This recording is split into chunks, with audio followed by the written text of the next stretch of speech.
The Pentagon wants to have American weapons in space. This is, quote, a major shift in military operations. Now, this is bad news for everyone, although it probably isn't a surprise. The US is run by its military media industrial complex, and it would like to fill the solar system with guns if it could. And it is desperate to retain its self-appointed role as leader of the world. Now, the New York Times evidently had a problem delivering this news. You can tell because of the curious way it is framed.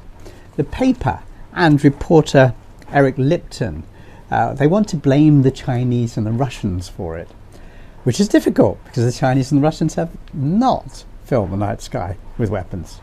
How do I know that? Because if they had, the New York Times and other Western media would have had it on the front page and page 2 and analysis and a picture special on pages 3, 4, 5 and 6. But there's been nothing like that. So how does the New York Times twist the tale to blame the Chinese and the Russians?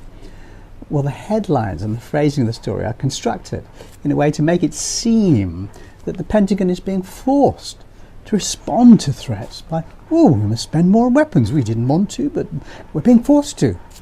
Space wars, Pentagon in race to meet new threats, says the main headline. Citing advances in China and Russia, US is building its capacity to fight in orbit, says the strap headline. The Pentagon is rushing to expand its capacity to wage war in space, convinced that rapid advances by China and Russia in space-based operations pose a growing threat to US troops and other military assets on the ground and American satellites in orbit. How does reporter Eric Lipton know this is true? He's been told by Pentagon people, professional fearmongers who want lots and lots of public money so they can pay $90,000 of other people's earnings on a bag of washers that cost $1 anywhere else. Now, the difference between a journalist and a PR man is that journalists have a healthy skepticism about what they're told by people who have an agenda. New York Times journalists appear to have no skepticism at all, believing whatever the Pentagon says. Now, tucked into a paragraph on page 8, continuation of the story, we have the real story. Government officials in China and Russia have rejected these assertions, arguing that it is the United States that is driving the militarization of space. Which is the truth, right? I mean, we all know that. People in Asia have watched, jaws open as the US has tried to sign up all the countries in Asia to get on their side against China. Even the New York Times has admitted that in this report just a few days ago. Let me give you another shopping example of twisting the news. In the 1980s, the US had a sudden bout of honesty and said it would stop selling weapons to Taiwan because it was clearly creating an arms race in Asia. Nobody wanted that. But then the US realized that arms races were profitable for a weapons-based economy. So they resumed sales and gradually increased them, especially in recent years. Now, when the US made stunningly large weapon sales to Taiwan in 2020, Reuters decided to report the story, but it made the headlines an opening paragraph all about China. China became the bad guy. Here's a short video I made at that time.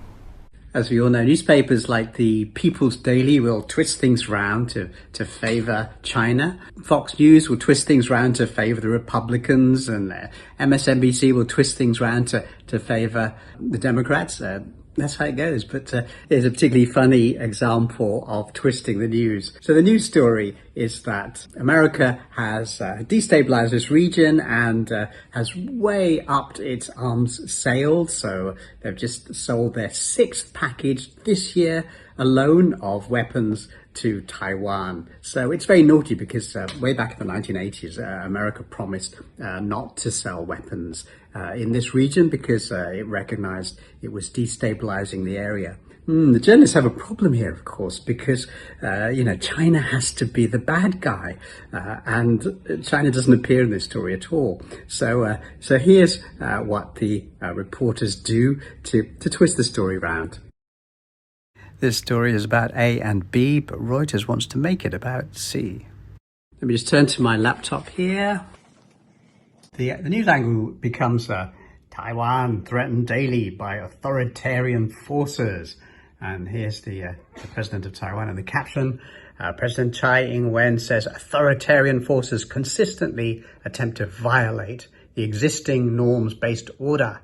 And then we have the intro. Taiwan faces military threats on a daily basis from authoritarian forces. So suddenly the story, which is about Taiwan and the US misbehaving, becomes all about China. And that's how you twist the news. So you can see the actual news was that the US was being very naughty, boosting the arms race in Taiwan. But the printed report was twisted in such a way that it became a China bad story. Now, the New York Times and Reuters are two of the biggest news sources in the world, and you can see how they've taken two stories, neither of which involve China, and turned both of them into China bad tales.